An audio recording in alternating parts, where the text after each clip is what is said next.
सही है, इस बात में सर हिलाते हुए मैं खामोश हो गया। कमांडर अब्दुल हक बड़े गौर से मेरी जानिब देख रहा था, मगर मैं जानबूझकर अनजान बना बैठा रहा। इस्लाम अब्दुल हक की तरफ मुतवज्जह हुआ।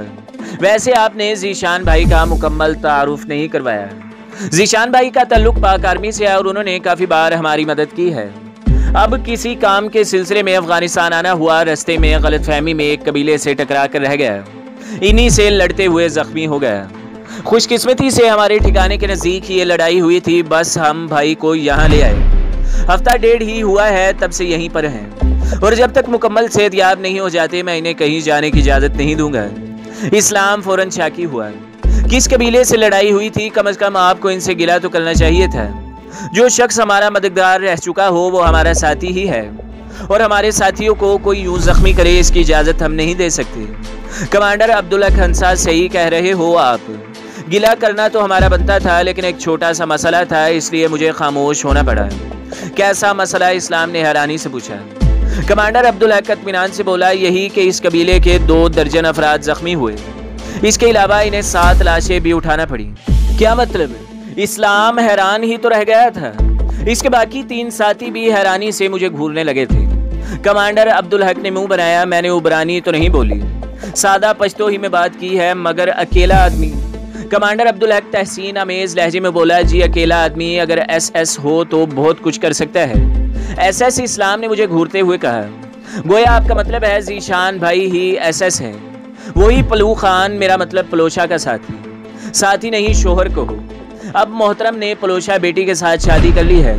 मुबारक हो जीशान भाई। इस्लाम ने फौरन ही पुरखुलूस लहजे में कहा। शुक्रिया दोस्त, मैंने इनकसारी से कहा। इसके बाद हम काफ़ी देर वहाँ बैठे रहे। मौजूए गुफ्तगू मेरी ज़ात ही बना रहा। इस्लाम और इसके साथियों ने सारी गपशप को पसे पुस्त डालकर मेरी कहानी मेरी ज़ुबानी सुनने पर इसरार किया था। गो मेरी ज़्यादातर बातें तो इन तक पहुँची हुई थी, मगर किसी और ज़ुबानी पहुँची हुई बातों में झूठ और मुबालगे की मिलावट ज़रूर होती है। मैं इनके इसरार के सामने ज़्यादा देर नहीं टिक पाया था। अगले दिन कमांडर इस्लाम और इसके तीनों साथी जाने से पहले अलविदाई मुलाकात के लिए आ गए थे। मैंने इनसे जाने के रास्ते की बाबत दरियाफ्त की। इस्लाम ने जो रास्ता बतलाया था वो ख्वागा उबू से गुजर कर ही जाता था। ख्वागा उबू गुलगारे का गांव था। ख्वागा उबू तो आप लोगों ने देखा ही है। इसके जनूबी जानिब एक अकेली हवेली है शमरेज खान की। कभी इनसे वास्ता पड़ा है? इस्लाम अस्बात ने सर हिलाते हुए बोला, बिल्कुल देखी है, अलबत्ता कभी इनसे मिलने की नौबत नहीं आ सकी। इसका साथी अब्दुल समद बोला, मैंने इनकी बैठक में एक रात गुजारी है। बस जाते हुए चचा शमरेज और इनके घर वालों को मेरी तरफ से बहुत सा सलाम दुआ पहुंचा देना और इन्हें कह देना कि मैं बिल्कुल खैरियत से हूँ। इस्लाम ने पूछा, और कुछ? बस अल्लाह पाक आपको खैर से ले जाए। मैंने मुआनके के लिए हाथ फैला दिए। उन्हें रुखसत करते हुए मैं गार से बाहर तक गया था। अब बैसाखी के सहारे मैं अच्छा भला चल लेता था। मेरा जख्म पहले से काफ़ी बेहतर हो गया था। बाजू के जख्म का तो खरंड बनकर भी उतर चुका था, लेकिन पिंडली और रान का जख्म इतनी जल्दी मुकम्मल ठीक नहीं हो सकता था। इस दिन दोपहर को खाना खाते हुए कमांडर अब्दुल हक मुस्तफिर हुआ, जीशान भाई एक बात पूछूं? मैं खफीफ होते हुए बोला, इसमें इजाज़त लेने की क्या ज़रूरी बात है? शुक्रिया कहकर इसने पूछा, कल आप इस्लाम भाई से 2 मार राइफल के इस्तेमाल के बारे में क्यों पूछ रहे थे? क्या आप इस राइफल को इस्तेमाल करना जानते हैं? एक लम्हा सोचकर मैंने इस बात में सर हिला दिया, जानता हूँ। अगर मैं कहूँ कि आप हमारे किसी साथी को इस राइफल का इस्तेमाल सिखा दें तो क्या ये दरख्वास्त मंजूर हो जाएगी? मैंने भरपूर कहका लगाया, दरख्वास्त और मंजूरी? अब्दुल हक भाई कुछ ज़्यादा ही मीठा नहीं डाल दिया? अब्दुल हक नफ़ी में सर हिलाते हुए बोला, किसी से भी काम लेने के 2 तरीके हैं, हुक्म देना या दरख्वास्त करना, और हम आपसे दरख्वास्त ही कर सकते हैं। अपनों को ना तो हुक्म दिया जाता है और ना दरख्वास्त की जाती है, बस इन तक अपनी ख्वाहिश पहुँचा दी जाती है। वो फ़ौरन अपनी साबिक़ा बात से रुजू करता हुआ बोला, तो बस समझ लें कि मैंने अपनी ख्वाहिश आप तक पहुँचा दी है। मैं साफ गोई से बोला, अब्दुल हक भाई आपकी ख्वाहिश को पूरा करना मेरे लिए निहायत ही दुश्वार और मुश्किल होता, लेकिन इस हालत में मैं कोई भी काम करने के काबिल नहीं हूँ। इसलिए आप राइफल और सीखने वाले 2-3 आदमी यहीं पर बुलवा लें, मैं उन्हें तरबियत दे दूँगा। अब्दुल हक ने मज़ाहिया अंदाज में बोला, कहना तो नहीं चाहिए मगर आपका ज़ख्मी होना हमारे लिए फ़ायदेमंद ही रहा है। इसकी बात ने मुझे भी हंसने पर मजबूर कर दिया था। 2 दिन बाद 4 आदमी रेंज मास्टर के 2 बक्स लेकर पहुंच गए थे। इसके साथ वो रेंज मास्टर की 200 गोलियां मिलाए थे। कमांडर अब्दुल हक ने गुज़श्ता दिन मेरा अंदिया लेते ही वायरलेस बेस पर अपने गुर्देज कैंप में मौजूद कमांडर से बात कर ली थी और कोड वर्ड में उन्हें राइफलें, एमुनेशन और आदमी भेजने का बता दिया था। इस दावत को गनीमत जानते हुए उन्होंने बगैर किसी ताखीर के 4 आदमी इस जानिब रवाना कर दिए थे। इन दिनों में मुझे वक्त गुजारना मुश्किल हो जाया करता था, हालांकि जब पलोचा जख्मी थी इस वक्त हमने 2 माह के करीब अरसा यूं ही कोई काम किए बगैर गुजार दिया था। मगर वो 2 माह मेरी जिंदगी के सबसे ज्यादा तेज गुजरने वाले दिन थे। रात दिन लम्हों में बीत जाया करते थे और अब वही शब रोज महीनों पर मुहीत हो गए थे। गुर्देज कैंप से आने वाले 4 जवान साल मुजाहिद थे। इनमें से 2 तो मेरे हम उम्र थे, जिनका नाम सगीर और एहसान था। असलम मुझसे 2 साल बड़ा होगा, जबकि मुबीन बमुश्किल 18-19 साल का लड़का था। रात ही को मैंने रेंज मास्टर के दोनों बक्स खोलकर सामान का जायजा ले लिया था। सारा सामान मुकम्मल देखकर मैंने इत्मीनान भरा सांस लिया था। सरदार और मैंने अमेरिका में स्नाइपर कोर्स के दौरान इस राइफल के मुतल्लिक बहुत तफसील से पढ़ा था और ये वो राइफल थी जिसे मैं सबसे ज़्यादा इस्तेमाल किया करता था। इस राइफल के बारे में कहानी के शुरू में मैं बहुत कुछ बता चुका हूँ। अगर किसी को रेंज मास्टर के बारे में जानने का शौक हो तो पिछली अक्सात देख सकता है। सुबह नमाज के बाद तैयार रहना। मैंने चारों सीखने वालों को तरबियत का वक्त बताया और वो सर हिलाते हुए चले गए। कमांडर अब्दुल हक कुछ देर मजीद मेरे साथ बैठा रहा। इसके जाने के बाद मैं सोने के लिए लेट गया कि सुबह आराम का मौका न मिलता है। सुबह की नमाज के बाद नाश्ता वगैरह से फारिग होकर चारों जवान पहुंच गए थे। कमांडर अब्दुल हक ने भी इनके हमरा बैठकर सीखने में दिलचस्पी जाहिर की थी। मैंने तमहीदी बातचीत में रेंज मास्टर की खूबियों पर रोशनी डाली और इन्हें बावर कराया कि एक तरबियत याफ्ता आदमी इस राइफल से कितना फ़ायदा उठा सकता है। इसके बाद मैं उन्हें राइफल के पुर्जों वगैरह के बारे में तफसील से बतलाने लगा कि किस तरह वो इस राइफल को टुकड़ों में खोल सकते हैं। वो सारा दिन मैं उन्हें राइफल के मुतल्लिक ही पढ़ाता रहा। इसके साथ उन्हें भी मौका दिया कि वो बार बार राइफल को खोलें और जोड़ें। इसके साथ मैं उन्हें इस राइफल से मुख्तलिफ पोजीशनों से फायर करने के तरीके भी बतलाता रहा। वो सारा काम चूँकि हम बंद कमरे में भी कर सकते थे, इसलिए गार के अंदर बैठकर ही सिखलाई करते थे। अगले दिन में मैं उन्हें गार से बाहर ले गया था। स्नाइपर राइफल में सबसे ज़्यादा काम चूँकि टेलीस्कोप साइड का होता है, इसलिए इसके बारे जानना एक स्नाइपर के लिए बहुत ज़्यादा ज़रूरी होता है। इसके बावजूद कि वो स्नाइपर बनने नहीं आए थे, लेकिन उन्हें अच्छा निशानेबाज तो बनना था। ल्यूपोल्ड साइट के बारे हम स्नाइपर होने के बावजूद पूरा हफ्ता पढ़ते रहे थे। मैं उन्हें वो सब कुछ तो इसलिए भी नहीं पढ़ा सकता था कि इस काम में काफ़ी वक्त सरफ हो जाता। मैं बस उन्हें ज़रूरी और काम की बातें बताता रहा। ल्यूपोल्ड साइट पर तो आम आदमी सही तरीके से रेंज भी नहीं लगा सकता था। हर फासले के लिए एलिवेशन ड्रम पर मखसूस क्लिक लगाने पड़ते थे। तमाम क्लिक्स की तरबियत मैंने उन्हें लिख कर दे दी थी ताकि वो इसे ज़बानी तौर पर याद रखें। वो पूरा दिन मैं उन्हें ल्यूपोल्ड साइट ही के मुतल्लिक पढ़ाता रहा। कमांडर अब्दुल हक भी सीखने में बहुत दिलचस्पी ले रहा था। रात को अपने गार में काफ़ी देर तक दिन की सिखलाई को दोहराते रहे थे। मुजाहिदीन का वो ठिकाना गार दर गार बना हुआ था, यूं जैसे किसी मकान में कई कमरे बने होते हैं। तीसरे दिन मैं उन्हें फायर करवाने लगा। राइफल के सिफर होने के बाद वो 660-100 मीटर के फासले पर आसानी से छोटे छोटे पत्थरों को निशाना बना रहे थे। अमली तौर पर रेंज मास्टर की कारकर्दगी देखकर उन्हें बहुत अच्छा महसूस हो रहा था। कमांडर अब्दुल हक ने भी दर्जन भर गोलियां चलाकर अपना निशाना आजमाया। अगले 2 हफ्तों में मैं उन्हें मुख्तलिफ फासलों से फायर करवाता रहा। इनमें सबसे अच्छा फायरर मुबीन था, जो उम्र में तमाम से छोटा था। वो 1500 मीटर दूर के हदफ को निशाना बना लेता था। चूँकि इनके पास गोलियों की महदूद तादाद थी, इसलिए हर आदमी रोज़ाना 3-4 गोलियां ही फायर कर पाता था। इस सारे तरबियती अरसे के दौरान उन्होंने चंद बार मेरा फायर देखने की ख्वाहिश का इजहार किया था, मगर ज़ख्मी होने का बहाना करके मैंने माजरत कर ली थी। अलबत्ता आखिरी दिन जब इनके पास फ़कत 2 गोलियां बाकी बची थी, कमांडर अब्दुल हक ने इसरार किया कि वो दोनों गोलियां मैं फायर करूं। इसकी हुक्मनुमा इल्तिजा पर सर तस्लीम खम करते हुए मैंने दोनों गोलियों से 1900 मीटर दूर 2 छोटे छोटे पत्थरों को निशाना बनाकर रेंज मास्टर पर इनका एतमाद मजीद पुख्ता कर दिया था। अगले दिन इन चारों ने वापस जाना था, क्योंकि गुर्देज कैंप में बड़ी बेचैनी से इनका इंतजार हो रहा था। रात को इन्हें अपने कमरे में बिठाकर मैंने स्नाइपिंग के मुतल्लिक अहम बातें दोहराई। कुछ नए नुक्ते इनके गोश गुजार किए ताकि वो दुश्मन का मुकाबला करने के काबिल हो सकें। सुबह सवेरे वापस जाते हुए चारों बड़ी अकीदत से मुझे मिले थे। मेरे दिन फिर बेजारी से गुजरने लगे। पिंडली का जख्म तो तकरीबन ठीक हो गया था, लेकिन रान का जख्म अभी तक इतना ठीक नहीं हुआ था कि मैं आगे बढ़ सकता। सर्दी की वजह से जख्म यूं भी ठीक होने में ज्यादा वक्त लेता है। अब मैं कमांडर अब्दुल हक के साथ अपने ठिकाने से 500-600 मीटर दूर चला जाता था। एक दिन हम सपहर को लौटे तो ये रूह फरसा खबर सुनने को मिली कि सगीर बरतानवी स्नाइपर निक स्टेवर्ट की गोली का शिकार होकर जामे शहादत नोश कर गया था, जबकि असलम शदीद जख्मी था। गोली इसके सर से रगड़ खाते हुए गहरा जख्म छोड़कर निकल गई थी। वो बड़ी हिम्मत का मुजाहिरा करते हुए कैंप तक वापस पहुंचा था। बाद में सगीर की लाश उठाने के लिए जाने वाले 5 आदमियों में से 2 आदमी भी निक स्टेवर्ट या इसके साथी की गोली का निशाना बन गए थे। यूं लाश उठाने के लिए उन्हें रात का इंतजार करना पड़ गया था। इस बात को 2 दिन गुजर गए थे। अब शुहदा के घरों तक ये खबर पहुंचाने के लिए जो आदमी जा रहे थे, इनकी जुबानी हम तक भी ये खबरें पहुंच गई थी। असलम और सगीर दोनों मेरे शागिर्द थे। 3 हफ्ते तक हम दिन रात मुसलसल साथ रहे थे। अब एकदम इनकी मौत का सुनकर मेरा दिल दुख से भर गया था। हफ्ता भर पहले ही वो एक उम्मीद लेकर यहाँ से वापस लौटे थे। बरतानवी स्नाइपर को अंजाम तक पहुंचाने के लिए वो पुरज़म थे। गो इन स्नाइपर्स की जो कहानियां मुझ तक पहुंच चुकी थी, इनके बाद इन चारों से मुझे इतनी ज़्यादा उम्मीद तो नहीं थी कि वो इन्हें ख़त्म कर सकेंगे, लेकिन ये तो मेरे गुमान में भी नहीं था कि वो खुद इनका निशाना बन जाएंगे। हालांकि मैंने उन्हें स्नाइपर्स के हरबों और चालाकियों से अच्छी तरह आगाह कर दिया था।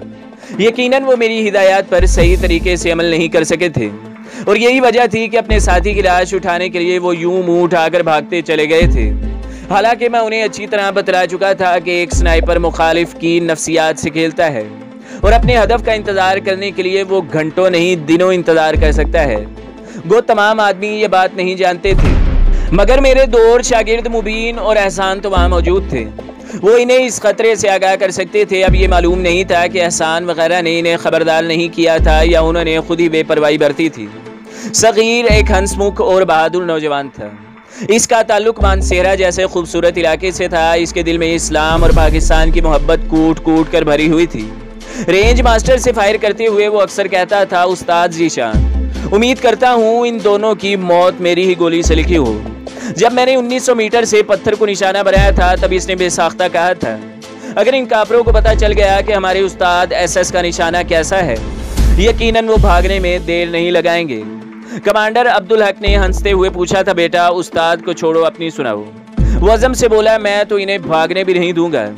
आने वाले वक्त से कोई भी वाकिफ नहीं होता है। अगर इसे मालूम होता कि इसने इन्हीं स्नाइपर्स का निशाना बनना है तो शायद ऐसे दावे न करता। इसकी शादी को 1 ही साल हुआ था। महाज पर आने से पहले इसकी बीवी उम्मीद से थी। इसने पुख्ता इरादा किया था कि वो 9 माह गुजारने के बाद ही घर जाएगा, ताकि अपनी बीवी और बच्चे से मिलने की दोहरी खुशी से लुत्फ अंदोज हो सके। इसे छुट्टी से आए 8 माह हो चुके थे और अब 1 महीना गुजार कर इसने घर जाना था, लेकिन अजल ने इसे मौका ही नहीं दिया था। अपने महबूब की आमद के लिए चश्मे भरा बीवी को इसकी शक्ल देखना भी नसीब नहीं हुआ था। कमांडर अब्दुल हक मेरी गार में दाखिल हुआ। जीशान भाई, आप तो रो रहे हैं? इसने फिक्रमंदी से पूछा। मुझे मालूम ही नहीं हुआ था और मेरी आंखों से आंसू बहने लगे थे। पता नहीं यार, आंखों पर उल्टा हाथ फेरते हुए मैंने अजीब से लहजे में कहा, अगर मौत के बाद फना हो जाना होता तो काफ़ी घाटे का सौदा था। इसने मुझे समझाया था या शायद तसल्ली दी थी, जानता हूँ, मैंने इसके चेहरे पर नजरें गाड़ते हुए कहा, लेकिन दुख और गम का एहसास कुदरती होता है। अल्लाह पाक इनके दर्जात बुलंद करे। कमांडर अब्दुल हक मेरे साथ ही बिस्तर पर बैठ गया। दूसरे दिन मुखाबरे पर असलम की हालत के बारे मालूम किया तो पता चला कि वो बच नहीं सका था। यकीनन इलाज की बेहतर सहूलत ना होने की वजह से वो जांबर नहीं हो सका था। अगले 3-4 हफ्ते भी मैं कमांडर अब्दुल हक का मेहमान बना रहा। मुझे वहाँ रुके हुए 2 माह से ज़ायद अरसा हो गया था, लेकिन बगैर तंदुरुस्त हुए मैं अपना सफ़र जारी नहीं रख सकता था। इसलिए जब तक मैं मुकम्मल सेहतियाब ना हो गया, मैंने वहाँ से हिलने की कोशिश नहीं की थी। इसी असना में कमांडर इस्लाम अपने एक साथी के साथ छुट्टी काट कर लौट आया था। इसके हमरा गए हुए बाकी 2 साथी किसी वजह से वापस नहीं लौट सके थे। मुझे अभी तक वही मौजूद पाकर कमांडर इस्लाम खुशी से खिल उठा था।